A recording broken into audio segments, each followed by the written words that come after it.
마이산이 보고 싶었다.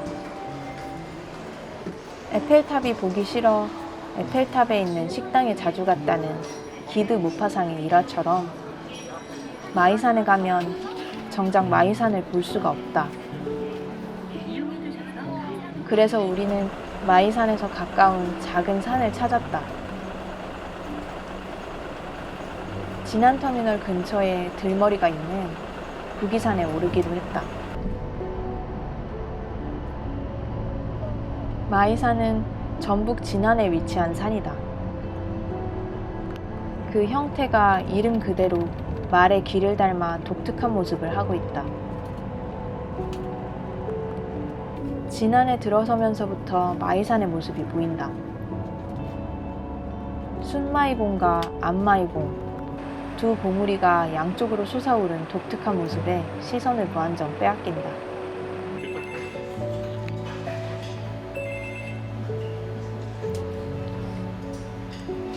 우리는 점심으로 가까운 분식집에서 비빔밥을 먹고 본격적으로 걷기 시작했다. 진안은 그의 시골집이 있는 곳이다. 그의 시골집은 진안 읍내에서도 한참을 차로 들어가야 있는 동양면 마을에 있다. 그곳 어르신들은 재미있게도 터미널이 있는 이곳 읍내를 오히려 진안이라 부르신다. 진안에 볼 일이 있다, 진안에 다녀온다 하는 식이다. 가장 번화한 곳이지만 이곳 진안은 한 블록 남짓되는 규모밖에 되지 않는다. 조금 걸어 나오자 금세 가게나 식당의 모습은 사라지고 한적한 거리가 이어졌다. 지나가는 사람도 보이지 않았다.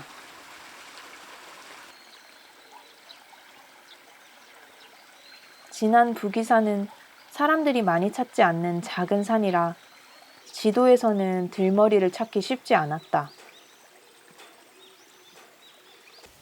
인터넷 검색을 통해 군상 저수지를 지나 절골로 이어지는 등산로가 있다는 글을 보고 일단 저수지를 향해 더듬더듬 걸었다.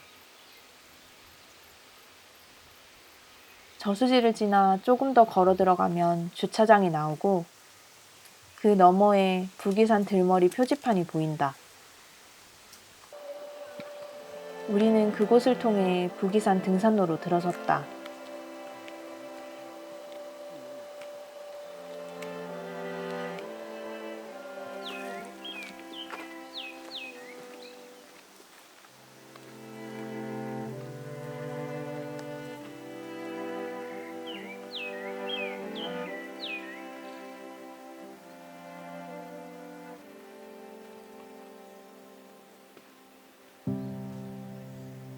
부기산은 자그마하고 어렵지 않은 산이다. 등산로도 걷기 좋게 잘 정비되어 있었다. 다만 계단이 꽤 많은 비중을 차지하고 있어 오르다 보니 다리가 피곤해졌다. 비 예보가 있는 날이라 그런지 산을 오르는 사람이 없었다.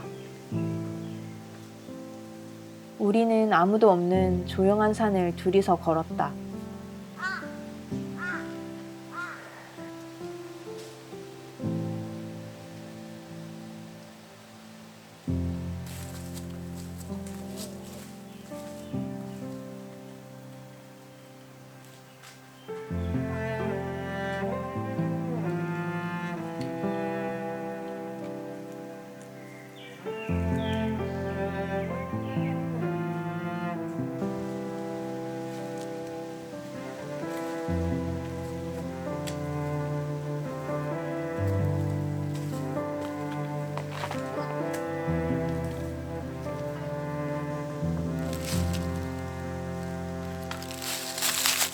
누가 등산로에 빵을 버리고 간 줄 알았는데 빵 모양의 돌이었다.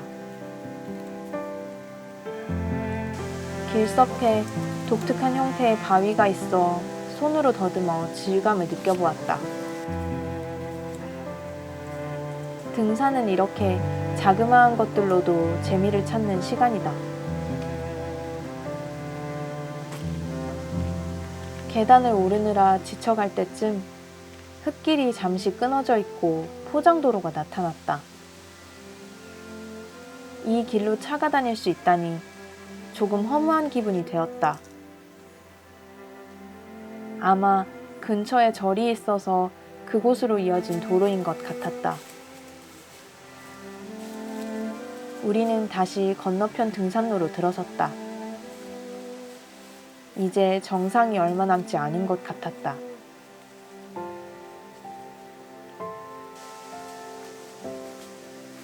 더 오를 곳이 없는 평평한 장소에 도착했지만 보이는 풍경이 없었다. 전망이 트여 있지 않아 이곳이 정상인지도 알 수 없었다. 그러다 표지판에 부기산 정상 0km라고 적혀 있는 것을 발견했다. 부기산 정상에 도착한 곳이다. 마이산을 보기 위해서는 이곳에서 조금 더 나아가야 했다.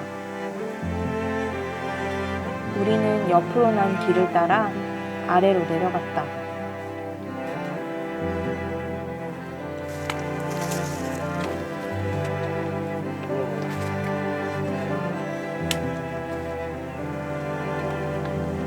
그러자 우리가 고대하던 마이산이 나타났다.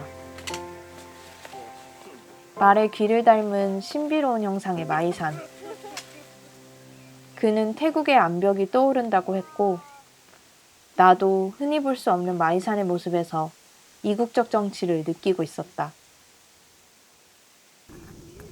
산 아래에서는 늘 어딘가에 가려져 온전한 모습을 보기 힘들었던 마이산. 드디어 우리가 그토록 보고 싶었던 마이산의 얼굴을 속 시원하게 볼 수 있었다. 그래서 우리는 짐도 미처 풀지 못하고 한참을 그렇게 마이산만 바라보고 섰더랬다. 진안은 대부분의 지역이 산간 지역으로 소백산맥과 노령산맥 사이에 위치해 진안고원이라 불린다. 그만큼 산세가 아름답고 드넓게 펼쳐져 있다. 마이산은 드리운 진안고원의 주인공이다. 마이산을 바라보는 것을 멈추기 싫었다.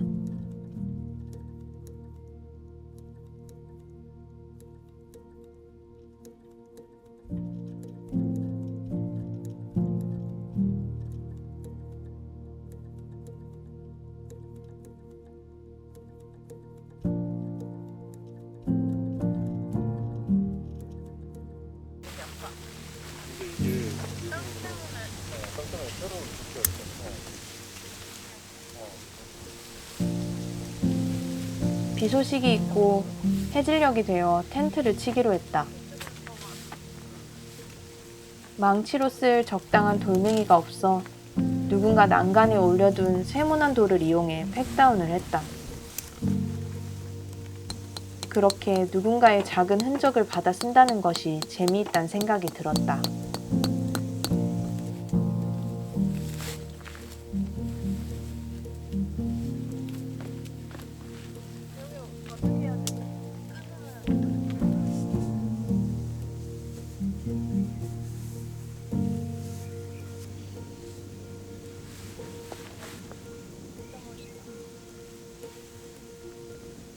이곳은 텐트 칠 공간이 넓지는 않았다. 공간이 넉넉지 않아 의자를 펴고 앉을 곳이 없었다. 그래서 이번엔 모든 것을 텐트 안에 앉아서 해결해야 했다. 이럴 줄 알았으면 의자를 괜히 챙겨왔다고 투덜거리기도 했다. 그렇게 늘 산에 올 때마다 챙기는 컵라면을 먹고 잠시 쉬고 나니 어느새 해가 졌다.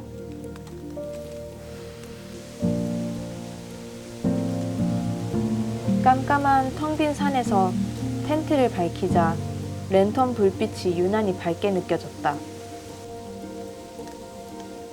생각지 못했던 야경도 만났다. 잠시 후 예보대로 비가 쏟아지기 시작했다. 내일부터는 하루 종일 비가 온다고 해서 지난해 머무는 3일 중 그나마 비가 적게 오는 오늘 부기산에 오른 것인데 역시나 비를 만나게 되었다. 비를 만나서 싫은 것은 아니다. 오히려 기뻤다. 오랜만에 우중 캠핑이 좋았다.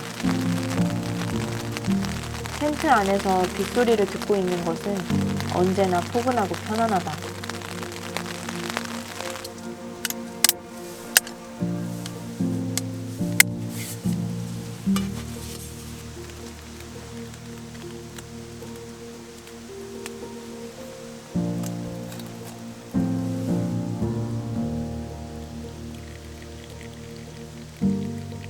우중에 무사히 밤을 보내고 아침이 밝았다.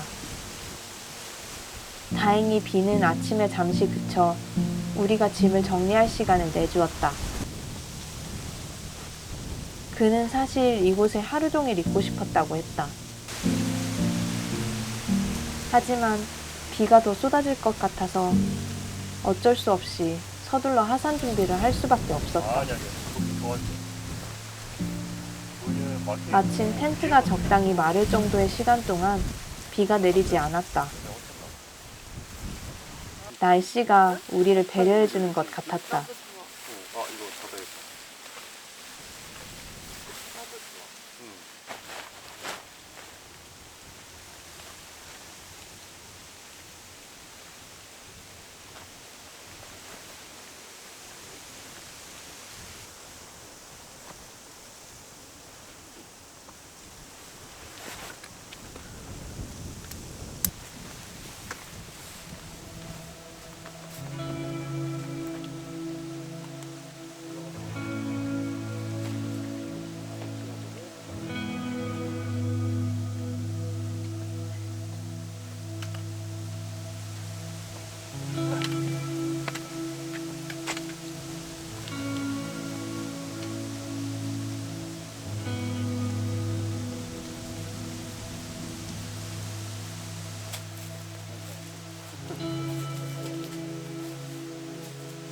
하산을 시작하자 작은 빗방울이 떨어지기 시작했다. 우비나 우산을 챙기지 않았던 터라 그저 발걸음을 재촉할 밖에 방법이 없었다. 비 오는 숲속의 냄새가 좋았다. 비에 젖은 나무와 풀과 흙은 자연의 냄새를 경쟁하듯 뿜어대고 있었다.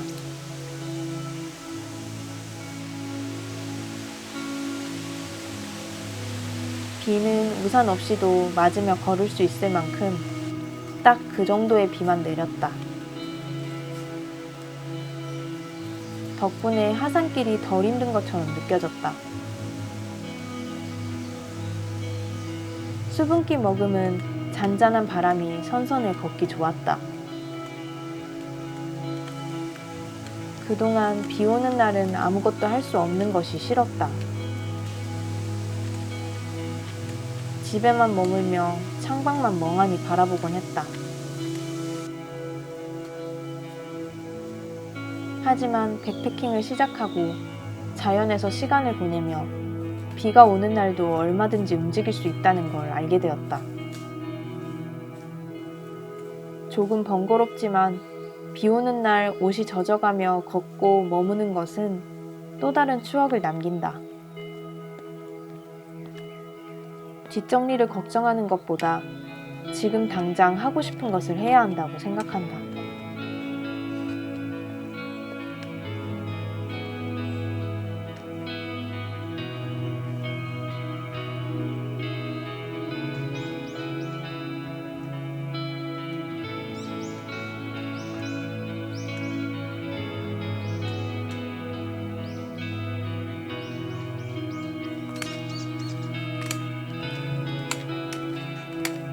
우리가 걷는 동안 빗방울은 조금씩 더 커지고 있었다.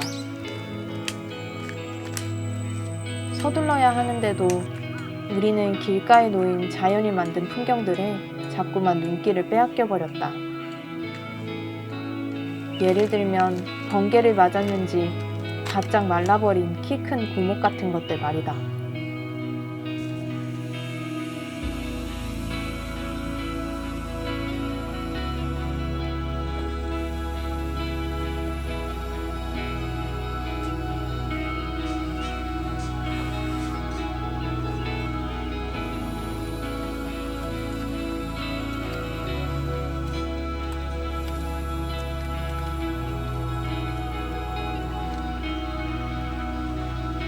그의 시골집으로 가기 위해서는 차를 이용해서 가는 수밖에 없어서 지난 은내에 어머님께서 마중을 나와주시기로 했다. 차를 타고 한참을 달려 시골집에 도착했다. 장이 가득 담긴 정겨운 장독대, 볕이 잘 들어 빨래가 금세 마르는 마당을 가로지르는 빨랫줄, 아기자기한 시골의 정서들이 집을 가득 채우고 있다. 그와 나는 집 앞 평상에 앉아 용담호 안개가 드리우는 산세를 바라보며 쉬었다.